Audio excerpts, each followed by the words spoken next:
Le cyclotron est un type d'accélérateur de particules inventé aux États-Unis en 1930 par Ernest Orlando Lawrence et Milton Stanley Livingston. Un cyclotron est un appareil constitué de trois principaux éléments: une chambre à vide de forme cylindrique dont le diamètre est beaucoup plus grand que la hauteur, disposée horizontalement, où circulent des particules chargées sur des trajectoires circulaires. Des électrodes en forme de demi-cylindre ou dés, placés à l'intérieur de la chambre à vide et alimentés en haute tension par un oscillateur électrique à haute fréquence. Un électroaimant puissant délivrant un champ magnétique constant perpendiculaire au plan de la trajectoire des particules chargées et uniforme sur toute la surface de la chambre à vide. À ce dispositif, il faut rajouter une ou plusieurs sources de particules chargées qui sont introduites à faible énergie au centre de la chambre à vide. Une ou plusieurs sorties donc pour les particules chargées qui vont être dirigées vers des cibles qui vont être ensuite analysées. Une centrale à vide qui maintient l'ensemble des espaces de circulation des ions sous vide poussé. Et ensuite un système de réfrigération qui permet de refroidir l'aimant et les dés. Cet accélérateur a plusieurs applications. Par exemple, il permet l'étude de molécules ou de certaines structures. En effet, les particules chargées envoyées avec une certaine énergie vers des cibles vont pouvoir modifier leurs cibles et ensuite ces cibles vont pouvoir être analysées, où on va pouvoir créer des molécules qui vont avoir des propriétés spécifiques. Ces molécules vont pouvoir être utilisées dans certains domaines comme la médecine.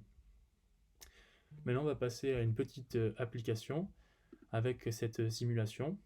Donc ici, on peut voir donc, sur cette simulation un cyclotron. Donc, comme j'ai dit précédemment, on peut voir sur cette animation les deux dés en haut et en bas, donc les deux demi-cylindres.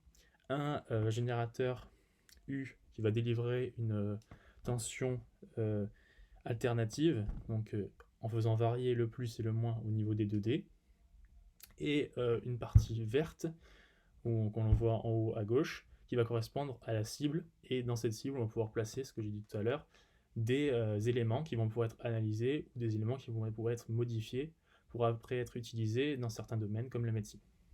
Donc, on va pouvoir démarrer la simulation. Donc dans cette première simulation, nous allons mettre l'amplitude E au milieu et on va voir donc ce que ça a comme effet. On recommence la même simulation avec une amplitude E différente, donc supérieure, et ensuite on recommencera cette même manipulation avec une amplitude E minimale.